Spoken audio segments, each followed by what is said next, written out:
Hallelujah. Amen. Amen. Amen. Ere yame ase se na so de che kwa. Ne sra mo mfa nche akra. Na ese ba 8 o'clock na ye programs bi o binti enama brena delay akra. Na so de sim yame ase ya ba yebeka. Se de moti yanka da bia no rescue hour na yedu so no. House of Rescue Ministry. Ye mpaiboku ye nyasafo. E kanyame asem bompaye manyame faso yensa nche bebre. Na beduma at follow me. Our peers and voluntary Facebook Live, YouTube so peers and voluntary, Instagram the same thing, Twitter the same thing, and do also follow me. The messages so be na share what baby make na. Oh here also subscribe. Now they boa na nyame dwuma de ekoso. Amen. Madam Sisi, 24 for young ponsa ne yanko. The bomb pie on nyame eja oba ene ho konko me mu. Beneza ba bia wo de wo ma abedu ene de bia yesu so ye ni aso ye da wase. Shawdin. Awade epeja na ye okese. Adwumre so ye geju adi aye di ni dada ebe woni ye mpa ye ne se Awade san woni monyamo na ne de bia so be fadi na no mu. Uma wi aye besa de ye gele na asema wodi na wase se wati nyame eja oba ene ho konko ne mu. Amen. Amen. And in this one, if I had to to say, why is it that some Christians are rich and others are poor? I didn't know a Christian for a bit me extra for a DE. Ya kay dear Jessica, because be a DE. Ne a bit so a here for. May it be kay dear one summer, ye dear no good health kahon, our paka home, Agma paka home, Sikaka home, and quatentre kahonina, Cambo ye dear. Amen. A Christian for be a DE. A Christopher so a here for. Now, the Bible say, Christ was made poor for us to become rich. Or say, now, O my years be o hieni, and my behavior at the four. The Cayenne years be used to the years to Dancasaroba hieni, and I already hieni my 7 years at the four. Nay, D. Now, so a Christopher be D. A bit dear AD here. Now, never come back what I said and say, O here, poverty no, a home. O here we demo, Yankasa. A demon. And the master, the spirit of poverty, a demon, to me, a Christophobino, and no bear me answer. May Baba Swatch on there. Now, we are my children to be no DA, not a hebinum. Barco, a dicano, a laziness, and the disease of Thessalonians. They work our own Tiasia, if it be Thessalonian disease. And I say, connected to no, Tama, as a for here, see if Jerusalem, no, or motive Corinthians, Galatians, Thessalonia, what to be a member baby. And as a foreign chair in a no watcher, but what I say, Mespa. Many wouldn't it more. I already have upon here crasso and Cheraba Corono. And Cheraba could be also say, Maranatha, I rather Brantam, hallelujah. And Tinat Thessalonia as a Freudian. No more tell you, and say, a rather Bantam. They don't want to say, shall Branty is canna who didn't you know, was already or burning, or visit me here, me sit down, meanwhile, let me more brave if Sarah Deba, let me sit there, you know, about our men, they threw me in out it was the poor Chocobasa for a say. Miss Rama, you go so say you ready excuse of my inquiry. Mamma young fire and Sanya Juma said the bear and Sabakoya on the answer, and Nanipa answer, or my Indian answer, yea, hallelujah. And to hear theology first, the Thessalonian disease, hallelujah. Now the buyer pensua, but they make laziness and then say, Obi wa surround pa. Every juada kosi ada osi ason demo sa mpaabo asasa ofi mpaabo we juada oku we branda oku we ukweda sa kosi ada edo osi mpaabo ase oku fanto se begu ho ento se pressure go so ti bi saye ento osi de begu dem ntosi ye beto so a ye so we expose ntosi to the public say uto ntosi asa na yato wo de begu dem wo te mpaabo ase dwada brada ukuada yawada fiada memreda kwasiada aropo kosi adwumire krin ene ye sorry ye brada na nyako to man na sa be atwam hallelujah de wo bompa na fe aropo kosi adwumire na de bia sa obedidi eba sa na ohia obato okwam se amroba poverty or attack like an amroba about to kwam say amroba ohia if you say empire dey everybody ye bompa pa na mum say wodi wo bere nyina tears on them 24/7 every blessed day who did dey that dey na be they can say Thessalonian disease ani ba ko they to so no so ye laziness o Kristo ni on pay bi anye yesi ko wa amafo school wa nkobi and amafo kira de wudimi nkire bi amafo kudi soja wudi bi yeye amafo kwa na ese wuye bi yeye na wo de wo nsuaso aduma wo anye head wo nsuare kwonso se bi ba go bi ebi mitimi adere ya so mo de mitimi adere na nto si mitimi to adere fo mitimi to ai wo bi awudi bi nya de se bere dai hallelujah enti akwaduro ntino ama Kristo fo bebre so di hia medical boroma me so laziness and second one the Thessalonian disease they are also being sano a wickedness and miser hallelujah atrimodre and pepe menka mensa idio miser atrimodre na de pepe and also the ohia dey e ba Kristo for so Kristo dey trimodre Kristo dey pepe odi hia hallelujah and they say already na also dey ayesikasem ko bibia ko sikasem who yes iketua ko park ko hebo to be 1 million ko football match just 45 just 90 minutes one how who 1 million ko football match also say solid bar for there mountain dey is 1 million kayema be kase chantensa ultimate tua sika 1 million e ko hwe bi gura 5 million ko show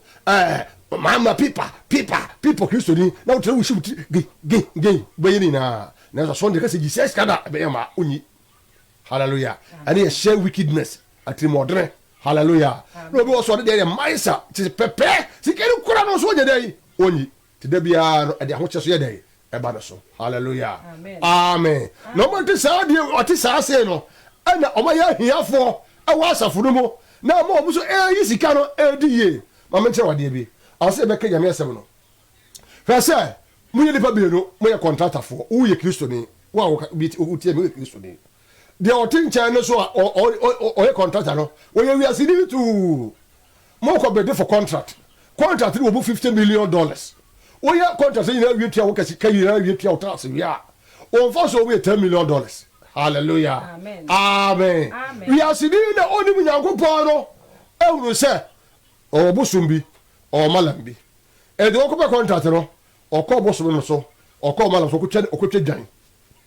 wo tue sika wo ho asa adi aboade ato se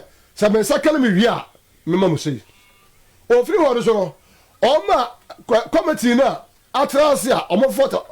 tender no wasa ko tua brabo be se $500,000 ama wo mo ko ni se o tete sa kala nyina firi mu kwa no boka $1 million ya o wi contract nyina dem fa so $9 million e ron kwa dia hallelujah amen o Kristo ri so so contractor o so pesa contract kwa da do ma duro so twa nyan no e tia brabo so pe no o ko asonde ma ka pastor ye ko be for contract bi o e me so bompa ma na me sanka na o do tito o so na ko ye o ko ye de ma do ko konfo so no ko bo so no o ko tia brabo no o si jame du hemo o di hu hemo we for borini we wicked timodre hallelujah every say that dey see kwa say obi go tia bribe $500,000 at the contract no then dey see kwa say ka so be so seed just $100,000 for Sunday boy now they challenge Jacob say una the cheap protocol and found the bribe obi tia give me $100,000 see na show one bonyam never contract them mame because you pay say can you tia bribe of $1 million for contract ke be ma aso uyi $100,000 no was on them all dire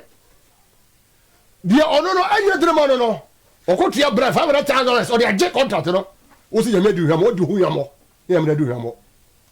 amen e wotiri mo odon do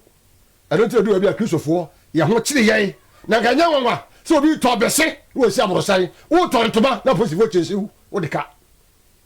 o to bese no wo do si aborosan wo to ntoma na wo to aso posifo tisu so de ka na ntoma ba akobo ento bese ba ento bese ba aso oto ba ka so timi wo de do amen ma na nyame asem 2 Corinthians 9 6-7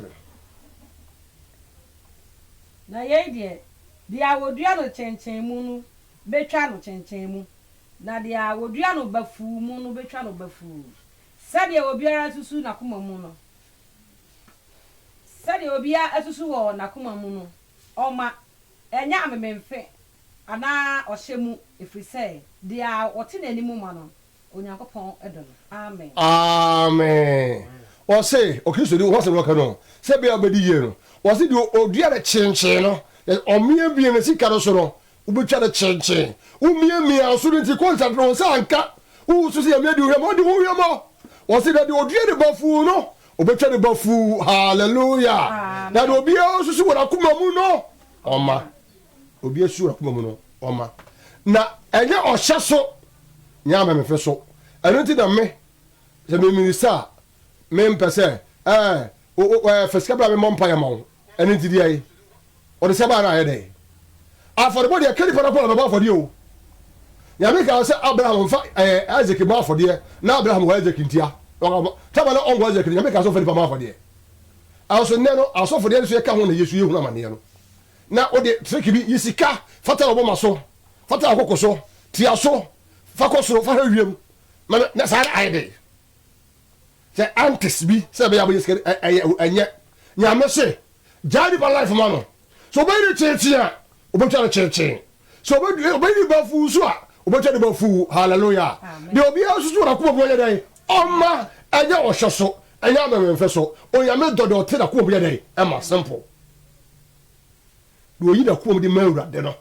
onyame dodo hallelujah amen do yi da ko de mawura de onyame dai dodo enti me catch ma base me catch o kristo ni a o ti aso ndema ye bosika so da buofu uti we ye ka ma kontuma na buofu ye ka me kotale na buofu ye ka se tight na buofu connection na buofu ye si ye bishop of na buofu building project bi ti to connection na buofu o so uti we ujo odokuo awu ba gba 20 o ko ma odo ongafuku fantifuku say domafuku asandifuku kwasifuku tepafuku ujo ni na so ko utia sika ene hawo the whole trade yami fie no and the the man now go ya so what's like so penshira now kwa saka so for say so for sato be so me sanka contract o sanka the contract ha or see believe in the Lord and you shall establish, believe in his prophet and what you shall prosper. And it is only the media was betim what did go for the other day the third I mean so for catch now sir and they are for there as a football for there wouldn't be a corner too. Hallelujah. Never to and I had also. Now when you can who be and I'm a month for AD here or say do chat would be a church, you know, which are the church. Ye ye never crassi, but do a fooder. Would you uniaba, which are uniaba? Would you happen to a which happen to? Would you have some you which are some you would you a pema, which are pem? Would you a mummy board dinner? They make a movie with the munim, but in a hawk corner, which are come. Now would you a car and go which a car and go? So I think what I say, amen. You would you know, and a witcher. Also, you see that to check. The people go and one witcher. And it is a year, I told that I obi go to Quanasia, what the art here, scat here, what no I go to Quanasia. I told that what is that? No, when I'm home. No man said, oh, yeah, I say. Nasicano, we are. I just said, and correct Yaman, that's one of this animal. Now, a quasa for the mono. Near the asa for the Juma. Now, some patra de tre. Then you pay 8 Yabiasam, as I tell order, nay, also in Yamono. That was what Juma air coso. What you might throw you to him. Hallelujah. Amen. The Biamica, me buy, and Talia was a mebana costume missionary, be a pomatamio. Madame Pablo Bishami, no be a chami. More than Medica Yamiasam, na me ye bibia no na nyame no o hyira no obi ka bi me tu kwa ko bi wa fa no de me ko hallelujah na ga yanko bo hyira no obetra hye bo mpagya no obebla ko so dia bomama no ene ti me sraw atrimodere pepe ene sa akwadworo ne tesero de disease na wate safo mu no ma onyame mu a na emfiri wo so na ha se ba wo nsam na onyame obehyira wo Yesu Kristo dim amen amen wajo ka Malakai 3:10 ma no mfanwi mo mfa tutu so dudu no nyina mra adekradan mu na aduane ntena me fie na mo mfa yei nso me hwe asaforade na ose se meri mua emue osoro mpoma me mamo na meri hwie nhira me mamo e ma ne mroso ana na meya odidifo no mamamo na was say asase aba amamo na afuomu bobe aba abomu asaforade na ose amen. That says the Lord. Also nyame na ose also mo fa do dudu mra asafo bi ho a omo se omo no mo ntua ntuso dudu omo gidie no na tie ni ye ye fa bi faith in diversity hallelujah amen ka ensafo ye ko de me ko memre da de me ko fia da de me ko kwasia da nyina no aye faith in diversity ye nyina ye botare se ye ko heaven hallelujah amen ne ma kwa se ye ofiri kuma se ko nkran na obi se obefa adanse kwan no so obo ase kwan no so akofa fusu ase fusu kwan no so no ko si Uniba Junction no fa ko si kan so a no do akonkran hallelujah obeso se obefa kolongo no fa wa ko se subone no fa mu wa fa kokko akosi de sai enkran na no mede omoko amen enti se wo ti asafo mu na asafo no se yetwa tight bible say mun fa tutudu mmra na aduane mmra mefie na aduane e bebe fie se yeje bi fanya asafo na adwuma yeje bi fa hwe asofo yeje bi fa ntua asofo ka yeje bi fa ntua library yeje bi fa ntua water bill yeje bi nya asafo mu hihye nyina na se mu yi wo mami awrade a se mi mie osoro mpoma o ka bible se mi mie osoro fence nya dai e mama na hallelujah me ka se lockdown yi ba ye na nkofo bi a omo no ana se me be ka wo ka sofo na me ka sa se be ka no so ensantuafo ti radio so na bi kura Jesus me can pray with that feel favor e bi a Jesus e bi kura so ko bi Jesus obi kura de pole no koye sa me ka no me ka mi nso odo asofo no ene ya to o magi do medie o so magi do medie o so o magi do medie a magi do medie ha lockdown ba no asofo ya ja sori o aso kom ankuya hallelujah kom ankuya I said a solid higher target and will be able to radio so basset no na oh ya nyiri bibia ya basset ya no for 90 degrees wo ke bibia poto na fa so for aso na na ko bia no te me se radio station no dini sunyare o se aso for krara ade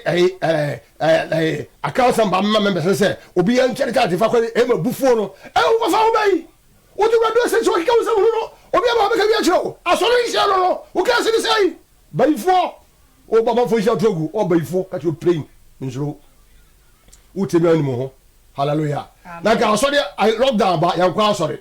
ya hyehyeye asori tua ladbe lockdown ba asori no tua ladbe o mu tua otabe na church staffs no mu tua boka o kwa asori se Pentecost wa o mu workers ma ba be 10,000 ko ba kale ko he o no workers to do o no ayo mu tua boka na se sa bre de lockdown no workers o mu de tua boka okay asori sika o ma je no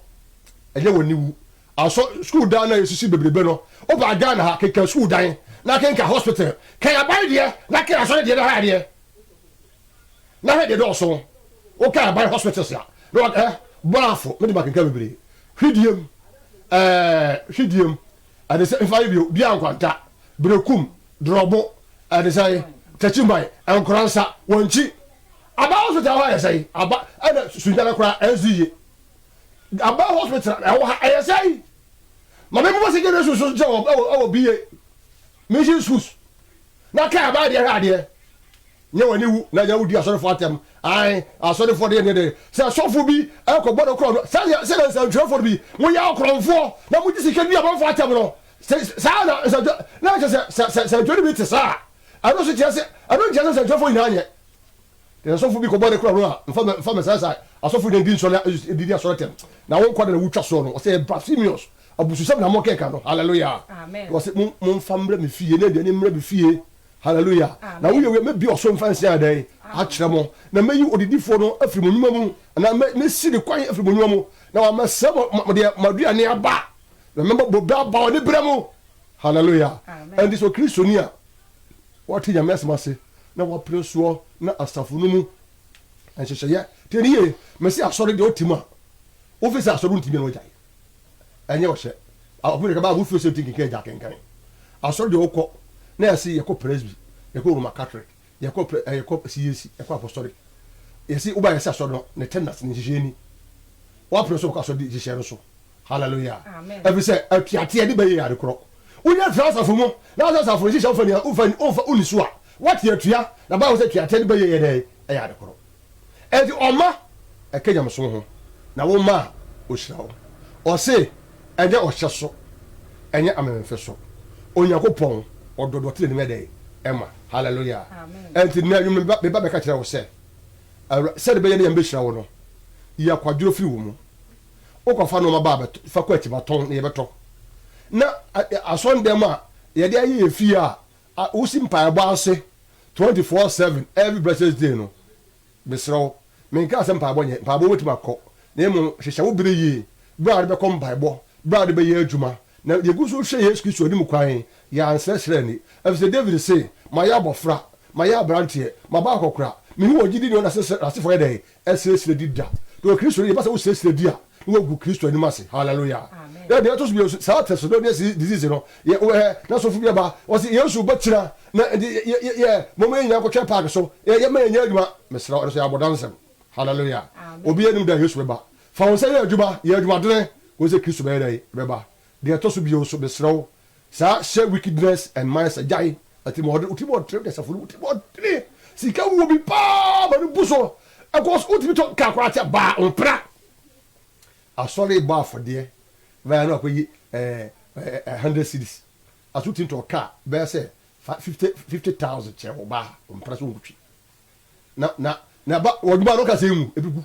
ya me bubu fu be ni se fu oduma no mu enti na oduma se ba wiye wa utie me wa ohwe me no wa beti me bio sua se wo do sika be bo nyame adwuma wate se di pakro ka nyame se mo ka mu na e ka wakoma ni di na tem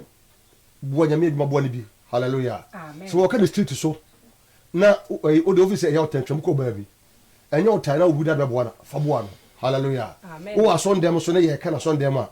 meka ayi oma abai waza ifas kata obo fa bita wo mo so ya meka asode hye no bia bi di so wasafuru mu na me ye nyankopon nsem hira no wo de ne se di so onyame obai dai obehira wo yesu ye ka nyame nsem ka wakoma so se be sponsor program ya be sponsor ye nyame behira wo amen onyame wo tere mu hira wo won ka ho ho mobo na o hira asem so ma wo na asem fa ye adwuma na o se na mu onyama ya anya o hira ba na ya sese na ya defo o Yesu dim amen amen so uti asem ya kan de make dimachi awade Yesu ena nwumere so mate wasem megitum awade me fa wo se me kra ani majenkwa betra me mu na family de ope o Yesu dim amen so ka sa asem ya obeka so bushia no pe ni Bible believing church bia be okobi na okwa yi ho kire na onyam be hye de won nyam wo brem o Yesu Kristo dim amen ansa na machia no me pa mo chew Ebenezer Mess ne nya ne me ye fe pastor Ofolentwi Daniel PA den Ofolentwi na mo program ye fa Ebenezer Mess Facebook on na ye studio engineer na kasa director na kasa amen enenti no ye ba ye so machia o so bachia mo bi hu nanim asem ni hu temu frame ya Ebenezer Mess no sofo nsanye Ebenezer Mess o ha eno ba bi gina mo hu se wo ni amen ento ba so ye wo mu bi anyum bia jeng bi bia oba obeye ma na you need mo say yes o ya mo ni aje ho amen yo me da anuanum a munya brehwe program nyina se anuanum senior W1 abula no ba Adams also Italy also South Africa me da munya se me da sister Beta Nukunu mo Italy munya mo hwe brother Francis Amponsa wo Germany Emmanuel Denmark wo Germany brother Nespoku na wo Germany so from pon na me so poku ya mo so wo Germany ye da mu nyina se me yere ma Mary una otamachi yati tunya tigina fo na to una otamachi me da wase oni me be Gideon Manase Keza ne nkola ni nyina me che wo bia House of Rescue for amotamachi mo adi do ma kota God mo kuma san me de wo bia se na me nsi obi bia me che me maame madam Melamponsa ene me nua ba sister Bibian Tachua we story midwife Obrekum ne nurse midwife school ho Mrs. Angela from Pong also business woman will bless embarrass me che obi ara amen yo ene menchia enkoma concern group bujina ma nkransa love amowo Europe na ene bechia ma kwanso nkoso biwura ha na bechia Francis Aponsa Ernest Poku afi ofata mugina mu Germany bechia mugina afi menchia enkoma me baba akwa bechia na disi wo UK ohini jan o ma me bechia ho pa afi me fa ho echia old student am wo wan fie SD na afi ganiya oye me mate university bechia ho gani e bia wo bia woni sahimo bechia wo bia afi menchia enkoma Opon Kwaku Abraham o Italy anka Kwaku enre wo fa se me chiao me ne abusuafo ne chia mu nyina amen yamamba yo brother Steven young apostle for captain also one chia engineer sister o ma obi ahwe o ma mo hwene nim te yamamba me bompa ye nyamatumfo ye da was wo de was ba ma ye to bo spagu asem so sra nwa to anim kire ye na what you say is fire bra o Yesu dim amen